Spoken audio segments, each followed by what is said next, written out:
Hi, everyone. Welcome to today's episode of Shagalinku TV. My name, as always, is Ambassador Emmanuel Gabari, and today it's a beautiful Saturday, and we'll be looking at effective climate communications for advancing environmental conservation. Now, this topic is very important for us because for a couple of episodes now, we've been looking at climate change, agriculture, what women can do, what young people can do to mitigate the effects of climate change. And that is why today we're bringing our guest all the way from Botswana to talk with us on these very burning issues. Why do we really need communication? An effective one for that matter, especially when it comes to environmental issues. Young people are still being left behind, so to say, in issues of climate change. I know a lot of young people are interested in sports, entertainment, fashion, and all of that. So climate change is just a terrain that is beginning to really open up and getting the attention of young people. Anyway, I have Boitumelo, who is here to also help me do justice to this topic. And I'll be asking her to introduce herself and tell us more about her. Hi, Boitumelo, good to see you again. Hello, Dumela. Greetings from Botswana. Wow. So tell us a little bit more about yourself. And I know network is a bit crazy today, but let's see what happens as we go on. So tell us a little more about yourself, your organization, what you do, and how is Botswana today? Yes, thank you so much. And thank you for having me on your show. It is great to see you again. We met at the just ended inaugural conference on accelerating agricultural adaptation in Africa at Abuja, Nigeria. So here we are again on the topic of climate change, but on the side of communication. So, how is Botswana? Today has been erratic, if I can say that. We are in the middle of a heat wave, so it's very hot. But now it's cloudy outside, windy, hence the network issues on my end. So the weather has not been the best today, but we are resilient. So, Boitumelo, I wear many hats. Previously, before climate change, I was in talent management, but now I mostly work in communications and advocacy. My role is called Public Relations and Communications for the Botswana Climate Change Network, which is an affiliate of the Pan African Climate Justice Alliance, which is a consortium of various civil society organizations in Africa. So basically, at BCCN, what we do is we do climate change awareness and we do climate change adaptation and mitigation projects throughout the country and sometimes regionally. So that is me in a nutshell. Thank you again for having me. Wow, welcome, and it's good to see you again. And I'm happy to have you here. You're doing a whole lot. And before I go on to ask you, how do you manage all of this? In Nigeria, our former president once called Nigerians lazy youths, and people debunked that young people in Africa are very hardworking. So how do you juggle all of this together and still look beautiful? Thank you. Thank you so much. I don't know, like as young people, we are the one who have to change the perception and reputation that is largely created around who we are. So we should not just take it as maybe a negative thing, but it should drive us to do more, create more, be involved, take action, and be seen. Like sooner or later, our leaders will be able to recognize and say, okay, we were wrong. Young people are here taking space and being involved in trying to navigate through the difficult issues that we're all facing globally, and also to be part of the solution, not just the problem. But I do wish that narrative would change. It will change someday. We'll keep pushing and be We'll optimistic keep about it. pushing. Mm. Okay, so Yes, let's start. yes. Let's start with. I know a lot of people have defined what climate change is. You also just left Nigeria a couple of days or a couple of weeks back. where there was a whole lot of activists and Mhm. stakeholders, government organizations, and all of that coming together to talk about both climate change and both agricultural issues and all of that. But for our viewers and people who will come across this video, it's surprisingly some people don't even know what climate change is all about. There are so many myths and beliefs No. and all of that. So take us through what you think climate change is and how can everyone be involved in the issues of climate change? Mhm. Well, thank you so much for that. And I'm glad that you started off with saying maybe not everybody would know what climate change is, but what I have come to realize in doing the work that I do is that people are experiencing climate change in Africa, but they may not be able to articulate it and say this is climate change. I know that my grandfather at the village, he sees that ecosystems have changed. He sees that rainfall patterns have changed. He's seen that even the weather patterns have changed. Now winter is doubling into summer. Summer is doubling into another season. The farmers can feel with the rainfalls, they can feel the changes, they can see the changes, and these changes are affecting their livelihoods. These changes are causing people to migrate. So maybe they wouldn't say climate change, but they would be able to feel it. This is why this topic of climate change communication is important. But just maybe just to be a little bit technical on it, I'll just quickly run through what is climate change. So this basically refers to long-term alterations in the Earth's climate patterns, like I said, which are primarily driven by increase in greenhouse gas emissions, such as carbon dioxide, methane, nitrous oxide. And these are the results of human activities, such as burning fossil fuels, deforestation, and some of the other industrial processes that we do as human beings. So these emissions, they trap heat in the Earth's atmosphere, and it leads to global warming, which in turn causes a wide range of environmental changes, some of them that I've said, like including rising global temperatures, melting ice caps, the increase in the sea level, extreme weather events, and even altered precipitation patterns and disruptions in our ecosystem. So, with climate change, it is a really critical issue that affects every living thing in our planet. And this means that it is so vital for everyone to be involved in awareness creation or maybe in climate action in our own space. Okay, beautiful, beautiful. So, yes, like you said, like you rightly said, people experience it, but they can't just place what it is. We hear tales of Yeah. how farmers were always looking to the rainy season to go to the farm, and they know the time to harvest their crops, they know when to go to the farm, but it's not the same now. It's a whole lot of Hmm. uncertainties anyways, a lot of floodings happening, and people are Yeah. wondering. So I know you mentioned a few challenges here and there, but are there really alarming challenges that people need to know or people are not taking cognizance of right now? Yes, honestly, they are. Like, for example, I come from a place which formerly used to be known as Barrow Farms. Well, it is still known as Barrow Farms. But I used to be so proud as a young girl growing up, knowing that my area was protected from flooding,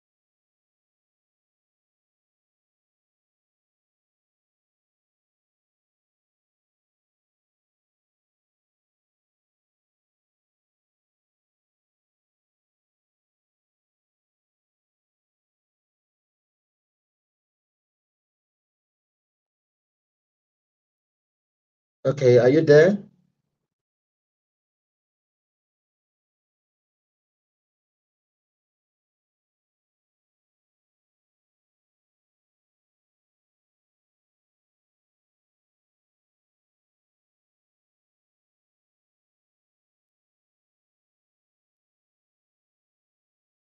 Okay, we're still waiting for Boitumelo.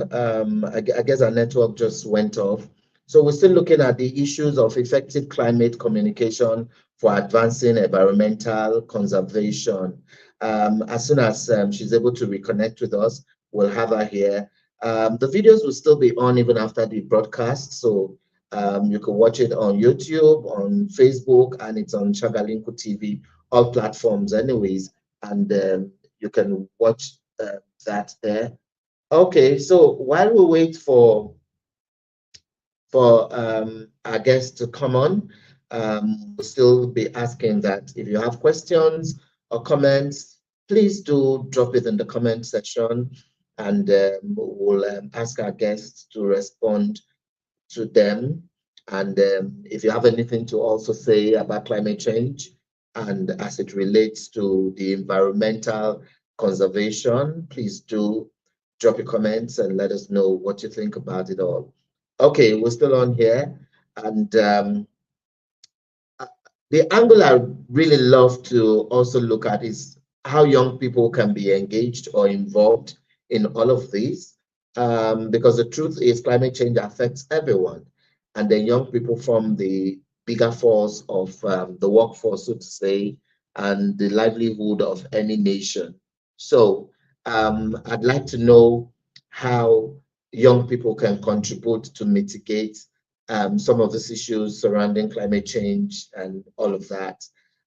You have an idea of what you think can be done differently to achieve better results, do share in the comment section, and we'll read it.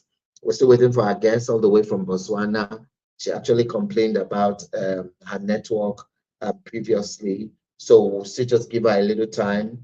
If she can't come up here, maybe we'll now need to reschedule the interview, so to say. Okay, but while we're still on, we'll just keep waiting a little more for her and see how it goes. There was the first inaugural agricultural adaptation meeting or workshop or conference that held in Abuja a couple of weeks back, and a whole lot was discussed. A takeaway for me was how um, the Farmers Association, the small scale Farmers Association, were at the meeting to share their concerns, their challenges, and the way forward. I remember the representative of one of the Farmers Association was talking about how it was difficult for them to get funds, for them to get access to capacity buildings and all of that, and a whole lot. Even the government sector, they also came around to share what they've been doing, because sometimes we just feel that the government isn't also doing enough or not doing at all. And they were there to talk about their own angle, the policies they are working on or have put out there for people and all of that. So it was really a great event. And that was where I also met with Boitumelo, and met a couple of other very vibrant young people who are doing so well in their community, in their country, and in their region. So I'm really happy about this, and I hope that there is a success story after all of this, and we hope that there'll be more synergy amongst organizations, because this is not something people can do in silos. Everyone needs, all hands actually needs to be on board, on the deck, so that we can get work going. Everyone needs to contribute their quota in making sure that the issues around climate change is tackled, and tackled very fast, to mitigate a whole lot of things, floodings, drought, and all of that. We're still waiting for Boitumelo. I just hope she's able to reconnect with us. And so many questions I'd really love to ask her. And I hope she's able to come back, and let's do this together. Okay. So yes, she talked about climate change and how her dad had also been surprised how the rains are either too frequent or not too frequent. A whole lot is happening and all of that. So yes, I'd like to have her again and see how it is. But let me just take this quick breather, and then when I come back, I'll still be seeing if Boitumelo has fixed her network and be able to join us.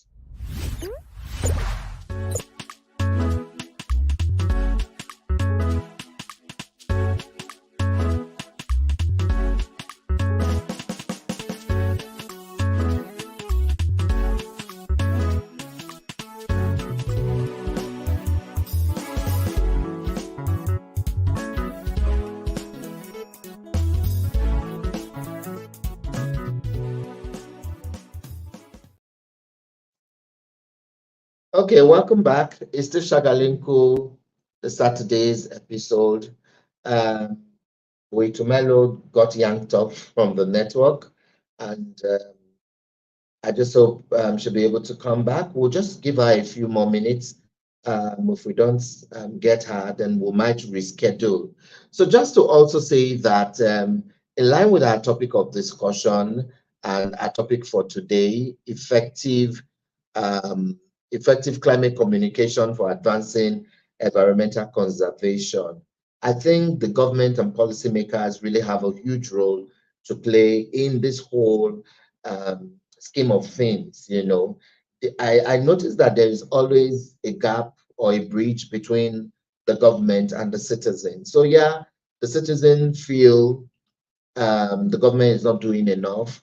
The government, on the other hand, are churning out policies, laws, and all of that. That is in their own space, they will feel they are doing enough, but maybe it's not trickling down to the citizens, and maybe there's no effective communication when it comes to climate change issues. Anyway, my guest is back, so let me bring her on for her to continue from where we stopped.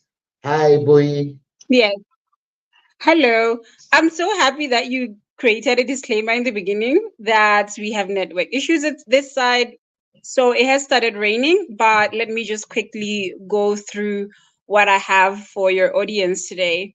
I believe that you've been touching on the topic of youth and climate change and climate information, and maybe the disconnects that exists.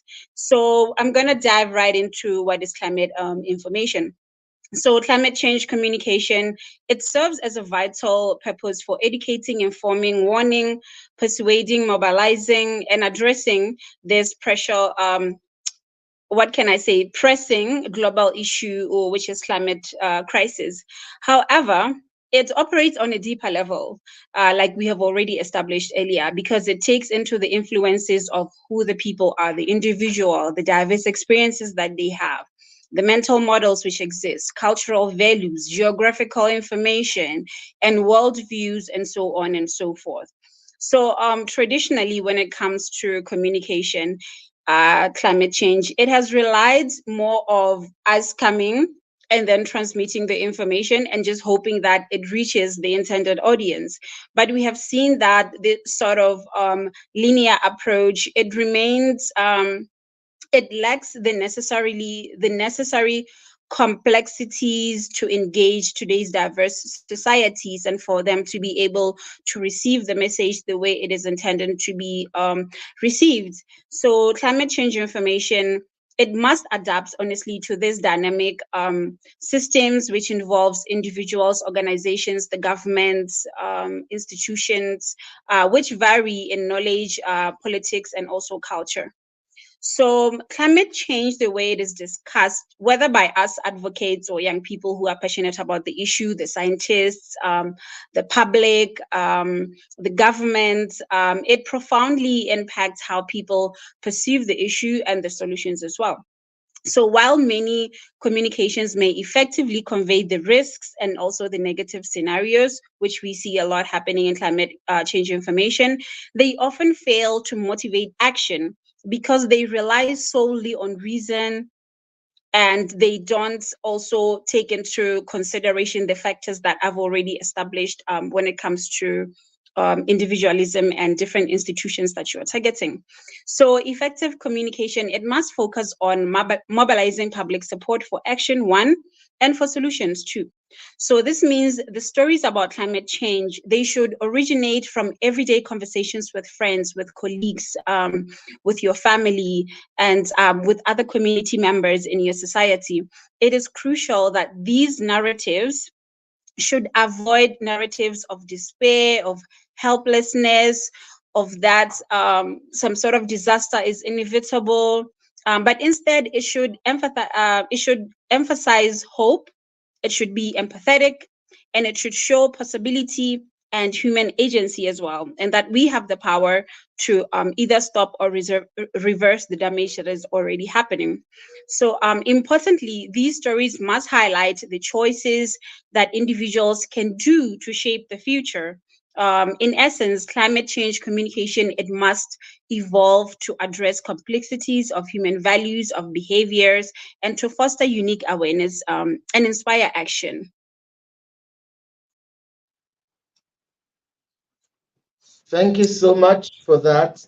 Um, so Walter sent you a flower, a green flower. Thank you so Thank you, much. Walter. So if you're watching us, wherever you're watching us from, you have a comment to drop, please drop your comment and also let us know the country or where you're watching us from. I have Boitumelo here and all the way from Botswana. And we're looking at effective climate communication for advancing environmental Yes. conservation. Yeah, so let's also look at the role young people can play in all of this, you know. Um, why is Mhm. there a communication gap? Is it because the government or policymakers are really not coming down to the level of the citizens to know, or because the citizens already have Mhm. a mindset that the government is up there and they are down here and the government doesn't care about them? What do you think?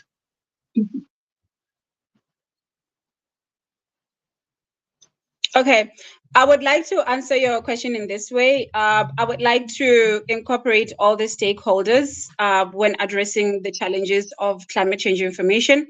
And then later on, I will talk about how to effectively address climate change information involving young people, the governments, and other stakeholders who are all affected by this, if you can allow me. That's okay. Yeah, All go right, on. I'll continue. So when it comes to Okay, cool. When it comes to challenges in climate communication, like there are several like critical challenges that hinder effectiveness, and these challenges encompass one, language barriers; two, translating the scientific jargon, and also temporal and spatial dissonance, logical fallacies, and information deficit model. So when I started getting into the space of climate change, one thing that stood out to me the most was that there's a certain language that people seem to be speaking that I cannot understand no matter how much I try. So there's a certain language that scientists will speak when you read the IPCC reports and other reports. There's a certain language that the civil society speaks. There's a language that the government speaks. And this sort of alienates people who might want to be part of the conversation or part of the solution. And so I'm just gonna try to put it all together in the shortest time that I can possibly can. I'll start with one, language barriers. So climate change communication has grappled a lot with terminology issues that often confuse the public, like it did me. The terms like climate change, global warming, they have been so used extensively, but they lack the emotional engagement that is required to connect with the public. This problem often increases. This problem is worse in countries like maybe Botswana and also Nigeria, where there are numerous local languages which exist. We have people who speak Sikalaka, Sisarwa. We have people who speak Susobea, and so on and so forth. But of course, most of the public speaks Setswana, but that Setswana also have its own dialects depending on the tribe. So imagine if there's a disconnect in English itself, and now you're trying to speak to people who English is not their first language. So already those people are already excluded from the conversation. So this linguistic exclusion, it alienates grassroots communities that are directly impacted by climate change. For example, the story that I was about to tell earlier, which I will just tell on the comments after this because time is not on our side. Secondly, is translating science into English. Like I said, even the scientists have a language that they speak themselves. So communicating scientific findings to the public is very challenging due to the imprecise nature of the language.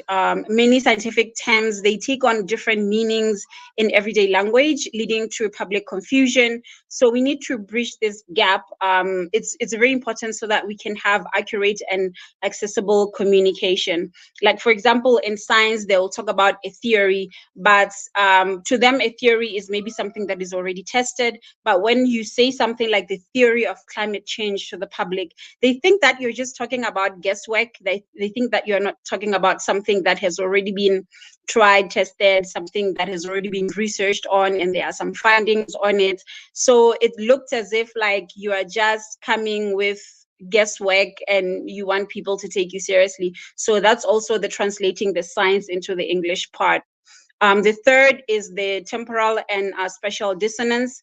The public most often perceives climate change as a future problem, not as a now problem. One that won't affect them directly or severely right now. So the focus on distant regions like polar areas, when we were growing up, we used to hear those stories. It has contributed to this disconnect because I would be thinking, I'm in Botswana, it's really hot right now, I'm sweating, and you are talking to me about ice caps and polar bears. So there's that disconnect that happens, and I cannot relate to that situation, or I cannot relate to that particular experience. But more recently, images of African grassroots communities, they've been used in climate communication a lot, but often in a manner that places blame on these communities rather than highlighting their vulnerability and lack of resources. I'll make an example of how sometimes you see an article from, let's say, the global north about climate change, and you'll see either somebody who looks like any person from my village, either chopping firewood, using firewood, and it's normally women and children who are displayed in these pictures. And they are sort of used as the poster for climate change, and they are used for the poster for bad climate practices. And it doesn't take into account also the challenges that Africa faces when it comes to the energy deficit. And it also it's quite unfair because at the end of the day, even with all of that, Africa still contributes the very least to the problem that we're having today. So communication is very important, and it can sort of shape a lot of narratives if you are not careful about it, even with the image that you use. The fourth is logical fallacies. So misconceptions about the economic implications of climate action. It has hindered progress. The framing of climate action is as detrimental to economic growth or energy security. It is based on the historical associations that do not sometimes reflect real life situations. And these misconceptions have fueled opposition to sort of climate action, and they sort of cause people to be like, are you sure this is really happening? And finally, the information deficit model, where communication often assumes that a lack of information is the primary reason for the lack of concern and engagement in climate change when it comes to the public, something I used to think too. So this knowledge deficit model has been debunked by social sciences, as it overemphasizes the role of information in motivation action. Data alone does not inspire people to take action. They see huge numbers. You're talking billions. You're talking hundreds of years. You're talking this, which can be overwhelming information for people to take, and it can backfire, leading to feelings of condensation or resistance. So it is crucial to sort of shift the focus from merely educating the public to prioritizing meaningful action. And we should try to do this by relating with people and what people care about, so that it can not just be an information issue, but it can also be like a livelihood issue. So yeah. Yeah, it's quite incisive there. I know we're running out of time, but I'd really love you to share that story you had wanted to tell us before you got yanked off by uh, the rains and all of that, because there might just be someone who might just find it very important. So please go on and share that story. Okay, but before I share that story, we're over time. Just give me 2 minutes to just talk about how we can effectively address climate information, and then I will tell that Okay. story, I promise. Okay. So one, always check your sources when you're sharing information. Make sure that it is science based, it is consistent with the latest scientific consensus, it is peer reviewed articles, and it's coming from reliable sources. It doesn't matter if you're sharing through Facebook, it doesn't matter which medium that you're using, but make sure that what you're sharing is actually true. Let's try to stop spreading misinformation. Sorry. Make sure that whatever you're sharing, even if it's coming from a third party or a tweet, before you share that tweet, make sure that you have fact checked to make sure that the information that you're sharing is indeed true. Beware of greenwashing. This is sort of like the situation where, let's say, a company like Shell would use carbon credits, and they will come and say their products are carbon neutral. It's impossible for an oil company to say their products are carbon neutral. So stopping that greenwashing. So we should be cautious when promoting environmentally friendly products or companies. We should make sure that they are indeed environmentally friendly. We should use trusted messengers, either it is scientists, whether presenters, medical professors, people who can effectively convey the climate information. We should tell relatable stories, like the one that I'm about to tell you about the area, my village. We should try to empower people, such as young people, children, and other community people. We should link it to justice, like we talked earlier about using people who are vulnerable and least contributing to the problem, using them sort of like as the poster for the cause of the problem. We should avoid stereotypes as well. We should try to convey urgency, but not be alarming or alarmist. We should focus on opportunities. There are opportunities when it comes to conservation and trying to green our planet as well. These are the positive outcomes for addressing climate change, such as green jobs, of course, cleaner air, and renewable energy. We should make it relevant to where you are, the people that are around you, and the issues that the people are having. We should engage the youth. The global youth climate movement, it plays a really crucial role in driving action. So featuring young voices like us, thank you very much, to make your content relatable to young people and emphasize that climate change is a current issue, not just a future issue. So I rushed through them. So let me just quickly tell the story now. Yes, before you tell the story, if you can see this on the screen, could you read and then maybe respond to it? Yeah. Yeah. So Walter, thank you for joining. He says scientific language is indeed a barrier, especially when you have to explain it to the marginalized communities. I agree with Boitumelo. What possible effective solutions can we put to use? Just to answer your question quickly, Walter, I think it's high time that we stop trying a situation where we know the problem as advocates and some people as scientists. It's high time that we stop doing this thing where we go to communities and we say, this is the problem, this is how we can solve it. No, these are their lived experiences. This is what they experience on a daily basis. So it's a situation where now you go to the people, you are able to sit down and you are able to discuss issues surrounding climate change, how they see it, what are the possible solutions that they have, the indigenous knowledge that exists, and try to merge that into some of the scientific information and find solutions which are relevant to that particular area. Because what works for one area, for one country, may not be able to work for the next area. But then again, they also have hundreds of years old knowledge that they pass from generation to generation that is often overlooked, and it is as important as scientific knowledge.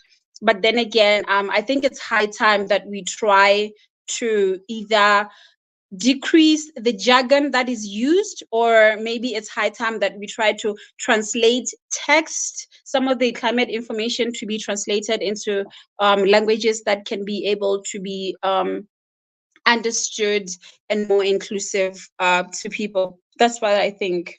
Anyway. Okay, Yes. thank you so much for that.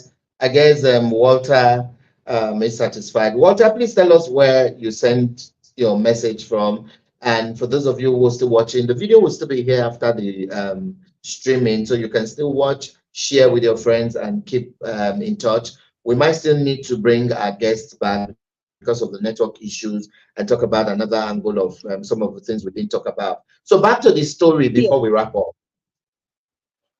Yes, my story. I grew up in a village called Good Hope. It's in Marulong Farms, and I used to be a proud little girl where I got to find out that it's one of the areas that are largely contributing to food security in our country. I know that I used to pass really large farms in my area, but as time grew, I started to notice a little bit of deterioration. Certain small organisms were no longer there. Certain farms were no longer operating. Less and less people were now into farming, but now they were moving into cities. And Botswana was also, just as a national thing, becoming more and more reliant on imports for food. So this sparked my interest in trying to find out that there's this certain tree that I used to like eating in the bush. It's I don't see it a lot anymore. I don't see moretlwa a lot anymore. I don't see certain little insects anymore. So I got curious as to that. But then Borolong Farms, again, coming back to it, now we are facing a situation at my village where people are now turning their farms into sort of like safari almost like situations. People are moving away from farming, and Borolong Farms remains some sort of shell of what it used to be. And these are some of the things that it goes back to the situation of this ties to pride, this ties to culture, this ties to origins and upbringing. And then climate change can come and change a situation like that, which used to fill you with so much pride, into a situation of, wow, this is now a thing of the past and it needs to be revived. So that's the story in a nutshell, in the interest of time. Oh, wow. Thank you for sharing. Yeah. Good one there. So as we wrap up, I'd like you to, just in a couple of words, let us know your experience in Nigeria. How did you enjoy your stay, the conference, the trainings, the sessions? Which session stood out for you? What was your takeaway from the workshop and all of that before we wrap up? Okay, as we established earlier, we attended the first conference on accelerating agricultural adaptation in Africa. As a young farmer myself, and somebody who comes from proud farming, let's say, background in my family, it was really important for me to be there. Also, as a young person, we got to be able to put words into some of the things that maybe we were thinking, grappling with the challenges that we're facing, and we're able to articulate what our communities are going through.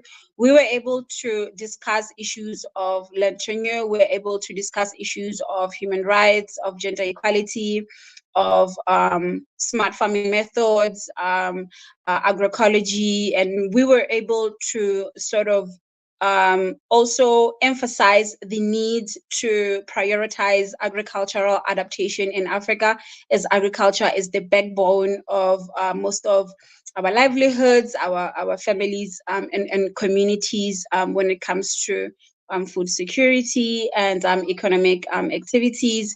We were able also to come up with statements which I believe will be carried forward, statements which recognize some of these challenges that smallholder farmers are going through, some of the challenges that women, children are facing, how can the youth be involved in being part of the solutions.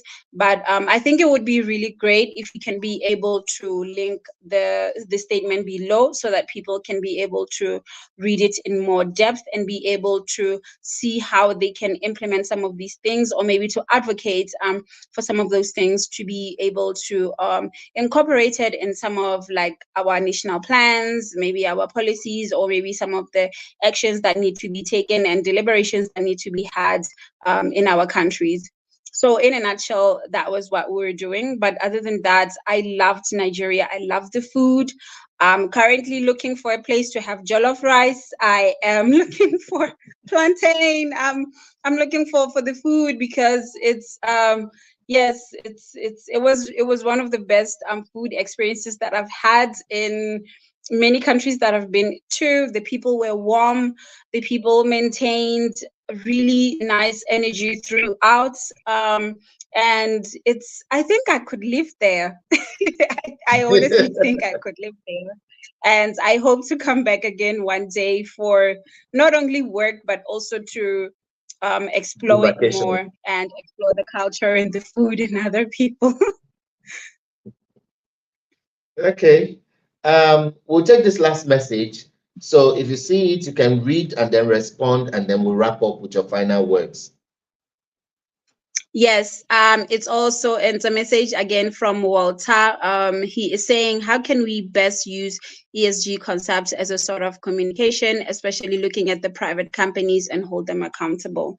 One thing that I got to see when it comes to ESG is that culturally in Botswana, um, we already have ways in which we are trying to do environmental conservation, or where we're trying to coexist and be able to be more preserve the nature around us culturally.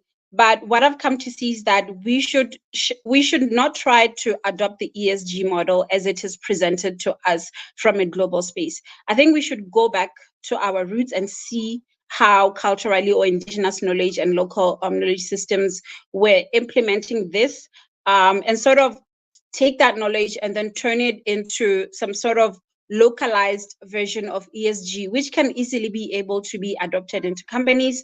I think that there should be stronger policies and there should be stricter measures when it comes to the government into enforcing that companies do follow certain protocols and policies and implementing these ESGs. And I think that maybe there can be some sort of incentive that is also connected on top of the strictness, incentives that sort of allow and make it very conducive for local and private businesses to be able to implement these models. But like I said, these models, I don't think they are new to our culture. The more you read them, these are models which have already been existent, especially in the African context. We just need to localize it in a way that it can easily be absorbed into the corporate world.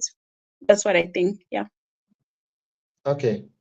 Good one. So, what are your final words to everyone, to young people, to organizations, to policymakers, everyone generally? What would be your last word to them? What I'll say is that we all have different roles to play, and as long as we are all playing our roles, the wheels will be able to turn, not automatically, but more with more fluidity, like more naturally. For example, with my role as communications and advocacy, if I'm not able to take the information from the scientific reports and be able to transmit it effectively to the people, they will not feel ownership of this problem of the climate crisis. They will not feel like it's something that affects them now. and and then also when it comes to civil society organizations, if they are not, well, since I'm in civil society as well, if we're not able to hold, we are the glue, we are the moral compass when it comes to this response to climate change. If we're not able to hold certain stakeholders responsible, it's so unfortunate that they won't hold themselves accountable. I really wish they could. And then if we are not more demanding, more ambitious, and putting more pressure on our governments to implement change, in terms of maybe mindsets, in terms of policies, or in terms of some of the laws that we pass, then it's going to be a long haul. And then when it comes to young people as well, you have the numbers. We have the numbers. We have the knowledge, and also we have the drive, the passion, and the energy. We have the energy. So let's put it to good use.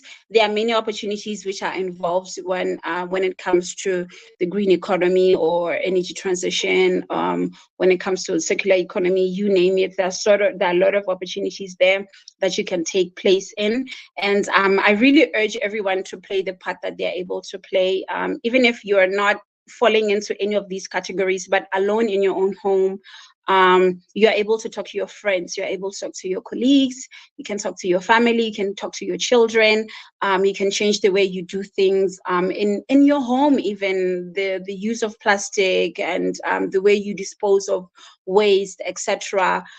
Maybe try not to everybody in the home with cars and we are all following each other in a convoy for cars, but we're going to the same place, we can all use the same one. So little each of us have a role to play, and if we all play our role, we're going to win this. That's my final word. Okay, thank you so much. Yeah, this one is just giving you a thumbs up or a clap. Called Thank to you. greatness. Yeah. So thank you for that. Okay, so we do something on the show. We realize that our guests have support mechanisms, families, colleagues, friends who support them in the work that they do, and so we give them a minute or two to appreciate people, persons, organizations that have always been there to ease their work and all of that. So we're giving you a minute or two to just look into the camera and appreciate anyone or organizations or list of people that you'd like to greet who have been in your journey and have always helped you achieve the goals and your objectives. Wow. Thank you for that.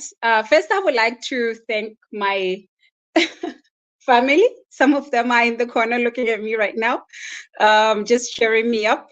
I would also like to thank my coordinator, Ms. Tracy Soni, the coordinator of Botswana Climate Change Network. She allows me to have some sort of the freedom to be as creative as I can possibly be in my communication and advocacy. And she allows me to be able to sort of be to implement little things that maybe some companies will feel like it's a waste of time, but in the long run, they're very important. So thank you for allowing me to be weird in my work. I would like to thank the Pan-African Climate Justice Alliance for, first of all, summer school, the opportunities that came and the opening my mind that came after attending the summer school was it was beyond. I continue to learn from the things that I've learned. I continue to have epiphanies from the words that I heard, and I would really like to urge whoever is watching right now, if they're not aware of Nairobi Summer School on Climate Justice, please go and search on it. Please go and search on Pan-African Climate Justice Alliance. So yes, my family, my coordinator, Pagja, and yourself as well. Thank you very much for this platform, for this time, and for all the support. Okay, Call to Greatness said he's watching, they are watching from Zambia. So thank you so much. It's good to know. Okay, so one last question before I let you go. How do we begin to see effective communication within the NGO space, you know, in the next 5 years to come? Because we also don't see the need to keep exploring, keep building our capacity in terms of, because communication when it comes to NGO and even when it affects climate change takes different dynamics. And that's why I like the summer school, summer classes, or I don't know, that happens in Kenya every year. And I like the fact that it looks at things holistically. So where do we begin to find Yes. ourselves in the next 5 years when it comes to communication? I think what we have to do is try to provide a vision for the future and also how to get there. So, in order to get people to take action against the risks that we're facing when it comes to climate change, we shouldn't just scare people into action, which we seem to be doing lately, but we can just talk about the threats and also talk about the ways in which their actions can make a difference against this risk. Moreover, there's a lot of fear, despair, disillusionment when it comes to the climate change conversation. But hopelessness, honestly, it has never moved anyone into action. So we need to change that when it comes to us, civil society organizations, young people, and just anybody who talks about climate change. And secondly, we should connect the dots to what people care about. So as long as we are able, there are many aspects to the world as it is, because we're people. So there are things like our transport system, agriculture, vulnerability to electric grids. We lack electricity, food security, the streets which flood when there are rains, etc. So all these things are connected. So what we need to do is address them in an interconnected way that shows the intersections. That will change the way that people perceive our message, and it will change the way that people think about climate change. It will not now be a separate issue, but it's an issue which is connected to everything that we're doing. And we should, most important thing is to recognize that solving for climate change can and should help us address like so many other issues, like I said. And let's embrace uncertainty. I think sometimes when we transmit information, not just civil society, but just other actors, is like we tend to get so scared when we're uncertain about something, but we need to know that we are still learning this thread. We're still doing research on this thread. So it's okay to embrace that uncertainty and not think of the science as fixed set of rules and facts, etc.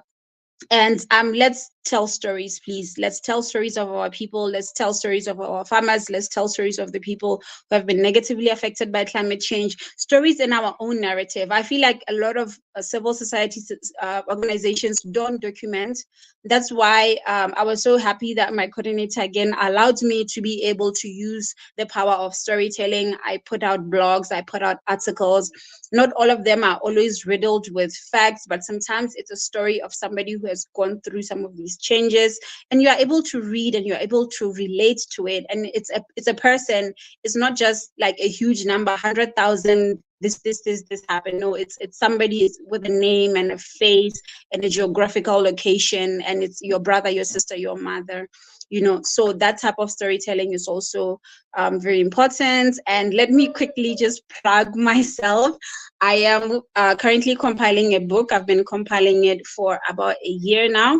It's called African Women's Voices, where I collected stories from different African women who are either involved in climate change or they've been affected, young, old, it doesn't matter, into stories into that booklet. And I'm going to publish it, and it's going to be free for everybody to be able to read that booklet. So, yeah. You have a lot going on. Like I asked when we started the show, that how are you able to juggle all of this together? And I must say kudos. Kudos. Yes. Okay.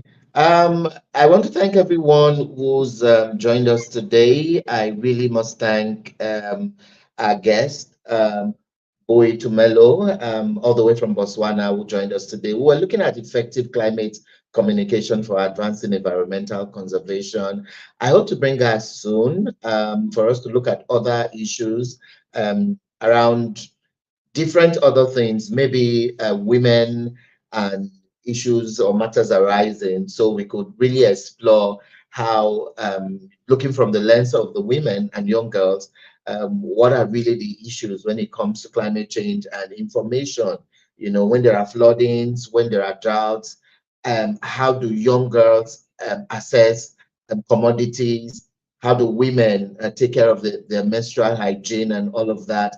When there are floodings, you just see on TV, paparazzi, the government going to such places to just maybe make donations and all of that.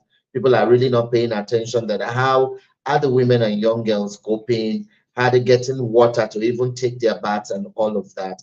Anyway, we'll bring her again sometime soon and to talk about that. So the videos will still be here after the broadcast. You can share with friends and loved ones, and you can still keep dropping your comments. Remember, it's always an unending conversation. My name is Ambassador Emmanuel Gabari, and thanking you all for joining us. Till I see you on the next episode, take care of yourselves, and God bless you all, and hope you have a beautiful, beautiful Saturday. Bye bye.